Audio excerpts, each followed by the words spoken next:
and welcome to my channel. Today I'm building the MiG-17F Fresco in 1/72nd scale from Airfix. I'll have a quick look at the history of the aircraft, have a look at what you get in the box, then show you how I made the kit. Now all of these are chapters in the video, so you can switch back and forth as you wish. The MiG-17 was a high subsonic fighter designed at the Mikoyan-Guryevich Bureau in the Soviet Union. It was created using lessons from the similar but smaller MiG-15 jet that was flown notably in the Korean War. The MiG-17 was initially fitted with the same Klimov VK1 engine, an enlarged copy of the Rolls-Royce Nene. The prototype flew on 14th of February 1950.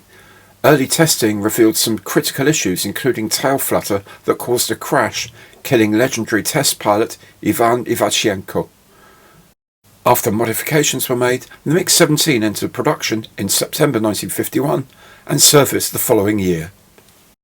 Given the NATO reporting name Fresco, the MiG-17 was a remarkable day fighter designed to counter the early US strategic bombers such as the B-50 Superfortress and the B-36 Peacemaker. The MiG-17F variant, with an afterburner fitted to the engine, flew in 1953, giving an improved rate of climb and better high-altitude manoeuvrability. Its armament of a 37mm cannon and two 23mm cannons was powerful at medium to short range, and its gun sight, matched with a small target-ranging radar, proved effective in the Vietnam War, with 28 confirmed kills, including those against more modern aircraft such as the F-4 Phantom. MiG-17s were built under license by WSK Mielec in Poland as the Lim-5 and Lim-6, and in China as the Shenyang J-5. More than 10,500 MiG-17s in all its derivatives were produced, with thousands sold to air forces around the world. The only current operator is thought to be North Korea. Many aircraft are preserved in museums around the world, and a handful are still airworthy. The model I'm building today is one half of a Dogfight Double set featuring the MiG-17 with the American A-4B Skyhawk attack aircraft. If you'd also like to see how to make the A-4, please do check it out on my channel. This double kit gets you a token worth 2 flying hours. Now, as a member of the Airfix Club, you can collect these towards a free kit in the future, or you can choose to donate them to Models for Heroes. A link to this excellent charity is in the information box below. Let's get on and see what we get in the box. The box opens at the end here, and I can slide out the tray inside. There are a couple of bags of plastic parts here. The first is for the A-4 Skyhawk, and the second is for the MiG-17 itself. There is a stand if you're making the two kits together, but I'm not, so I can ignore that. Then we have the instruction leaflet. Now this covers both aircraft, one after the other, so you won't get confused. Next is the decal sheet.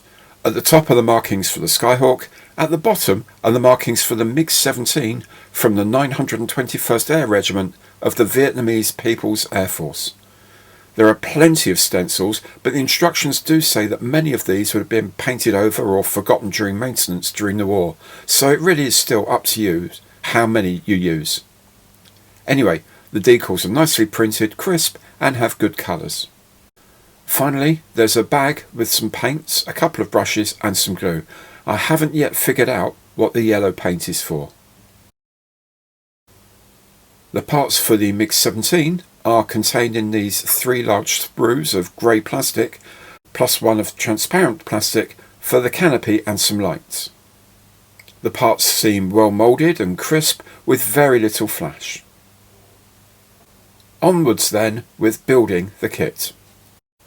As usual, I've given the parts a quick wash, and when they're dry, sprayed them with a bit of primer.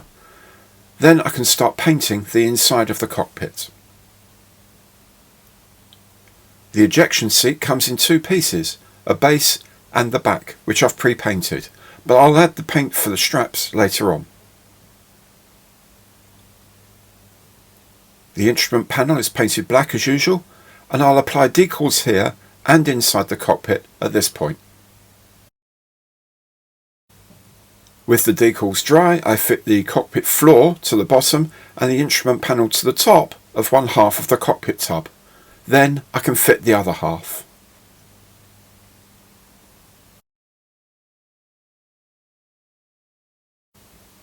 With that set, I'll add the control column, followed by the ejection seats, now with painted straps.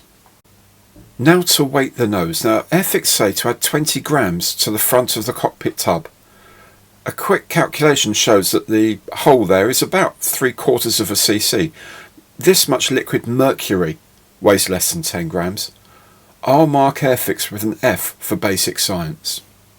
What I'll do is fill the hole as much as I can with lead shot and white PVA glue, and I'll try a few other things. While I'm mulling that one over, I'll build the engine exhaust, then add an engine exhaust ring at the back.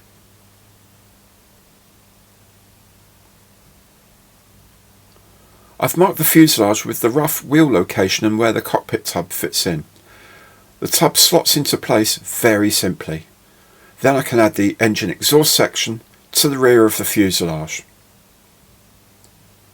If you're going to use the display arm, which on reflection is the simplest option, then you have to open up these two holes on either side of the fuselage. There's also this two-part window that fits into the bottom. Now I'm going to add some more shot to this part of the fuselage, but the slot for the wing will let them fall out before the glue dries. So I'm going to fit the wing now, but just trim down this little edge of the tab so it doesn't get in the way of the ballast. If you are going to do the kit wheels up, you need to cut off this telltale rod from the top of each wing. Also cut off the small tab in the undercarriage bay. I do need to drill some 0.9mm holes in the lower wings for the fuel tank pylons. There are 4 holes in each wing. Again, if you're doing wheels up, there is a blanking door that fits in here. There is also a hole for a landing light to fit in, and as with most lights, I'll paint the back of this silver. Then each wing is put together from its 2 halves and set aside with clamps to dry up.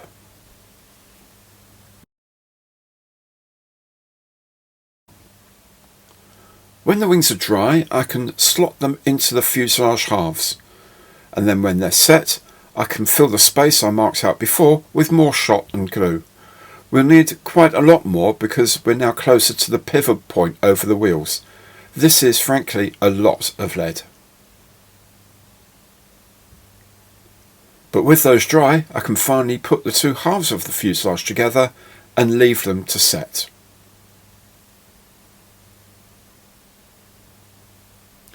When that's done, I can add the cannon pack to the underside of the nose, then add the nose inlet ring.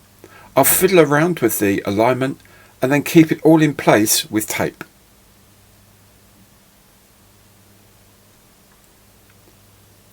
Next I'm going to add the gun sight transparency to the cockpit, then I'll start painting the cockpit frame.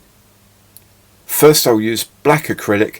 That way any overspill I can just scratch away with a sharp cocktail stick or toothpick. When the gun sight is secure, I'll paint the body of that black as well.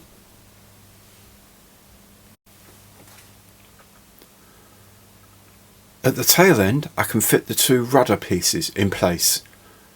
Then there are these small fillets at the back of the air brake housing if you're having the air brakes open. If not, there are closed ones to put in place. After which I'll add the tail planes. Now note they have different peg spacings, so only go in one way round.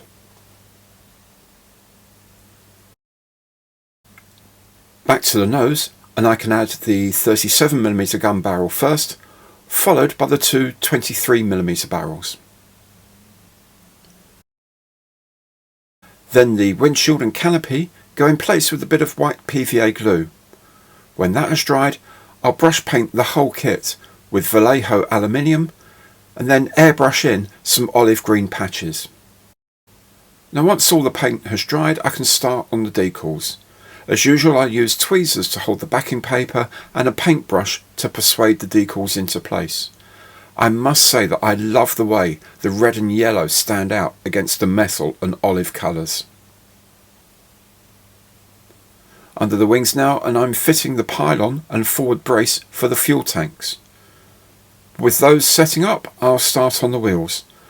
First of all, the main leg sits on the gear door, and then the wheels sit on the axle. When they're ready, the inner gear door goes in against the fuselage, then this small outer door goes at the far end of the wheel well. Then the main leg is attached against the outer edge of the wheel well, and finally a bracing strut is added. By contrast, the nose wheel goes in quite simply, and the nose gear doors fit nicely on either side.